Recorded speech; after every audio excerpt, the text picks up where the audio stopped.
Bonjour, mon nom est Danielle Deligny et je serai votre animatrice durant cette série de 12 émissions sur l'hypnothérapie. Je vais vous présenter des professionnels qui pratiquent l'hypnothérapie et qui vont vous renseigner sur les mythes qui entourent l'hypnose et ses pouvoirs. De plus, vous aurez l'occasion de voir des témoignages de personnes qui ont utilisé l'hypnose pour leur santé. Et finalement, nous vous présenterons également des capsules préparées par le regroupement Ma Santé, Mes Droits, qui vous informeront sur vos droits en matière de santé. Sans plus tarder, je vous présente mon premier invité, M. Noël Delcourt, président de l'Association des hypnologues du Québec. Bonsoir, M. Delcourt. Bonsoir, Daniel. M. Delcourt, parlez-nous de votre association. Tout d'abord, l'Association des hypnologues du Québec a été fondée en 1977. Au tout début, c'était par des autodidactes. À l'époque, les hypnologues étaient surtout connus sous le nom de hypnotiseurs. Depuis ce temps, l'association a beaucoup évolué. Plusieurs professionnels ont joint nos rangs, des professionnels de toutes sortes, des denturologistes, des infirmières, des psychologues, des psychoéducateurs, des gens que nous en avons réunis quelques-uns pour pouvoir présenter dans le courant de l'émission. L'association, depuis 1977, s'était forcée de monter une banque de données sur les différentes choses que les hypnologues font. Et l'association s'est aussi chargée de monter ce qu'on appelle un code d'éthique, un code de déontologie pour la protection du public. Alors, notre but présentement, c'est d'essayer de faire connaître ce que l'hypnothérapie peut apporter à chacun d'entre nous et d'en faire favoriser le plus de gens possible. Puis, est-ce que vous obtenez un bon accueil de la corporation médicale? Bon, on peut dire que la corporation médicale en tant que telle nous réserve un accueil plutôt froid. Par contre, depuis les 4 dernières années, nous avons envoyé des représentants une fois par année dans 5 centres hospitaliers de Montréal, 5 grands centres hospitaliers de Montréal, où on enseigne aux élèves de première année qui sont en médecine les techniques d'hypnose qui pourraient leur servir plus tard. Enfin, démystifier l'hypnose pour leur permettre de comprendre que parfois, il y a certaines personnes qui se présentent avec des symptômes qui sont parfois du domaine de la psychosomatique, si je peux dire, et puis qu'ils apprennent à les reconnaître et même, peut-être jusqu'à un certain point, se servir de nos méthodes. Quoique les médecins n'ont pas vraiment beaucoup de temps à donner souvent à leurs patients. Alors, je peux dire que l'hypnothérapie nécessite quand même plusieurs... parfois une demi-heure, 3/4 d'heure de travail. Alors, c'est surtout le travail des hypnologues de faire ça. Mais on peut dire que la faculté de médecine est intéressée à enseigner à leurs futurs élèves, leurs futurs médecins, des techniques de pointe. Puis justement, si une personne veut apprendre l'hypnose, qu'est-ce qu'on fait? Bon, pour apprendre l'hypnose, dans le moment, l'association s'est chargée d'accréditer certaines écoles. Des écoles qui donnent un enseignement complet en hypnose, des cours qui ont été préparés parfois pour des professionnels de la santé qui n'ont pas besoin d'autant d'heures de théorie, si je peux dire, que la personne comme vous et moi qui commence au début. Mais on a des cours complets pour les gens qui partent du début, qui veulent apprendre un peu ce qu'est la relation d'aide, quel genre d'attitude ils doivent entretenir quand ils font face à un client. Fait que c'est quoi les qualités qu'on doit avoir pour pouvoir pratiquer l'hypnose? La première, c'est la curiosité. La deuxième, c'est faire un effort avec soi-même pour être capable de se servir de son senti.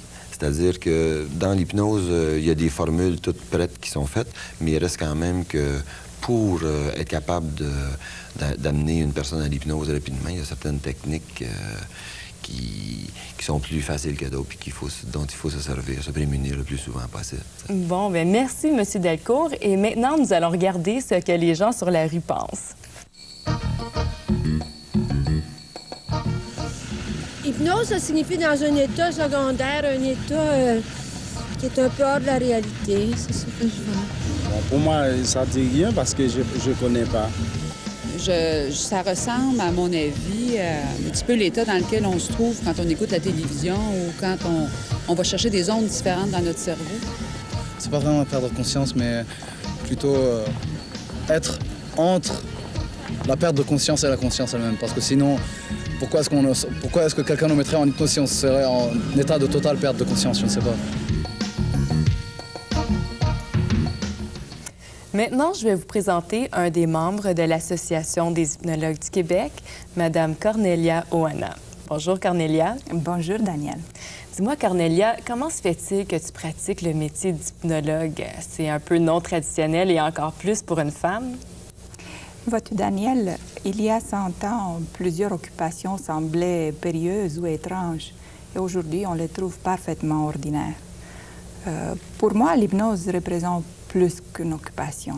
Représente un choix que j'avais fait un jour de changer une attitude bloquante, négative, dans une expérience positive enrichissante. Peux-tu nous expliquer ton cheminement? Oui. Dans mon pays d'origine, la Roumanie, je pratiquais la médecine, la pédiatrie sur une période de 16 ans.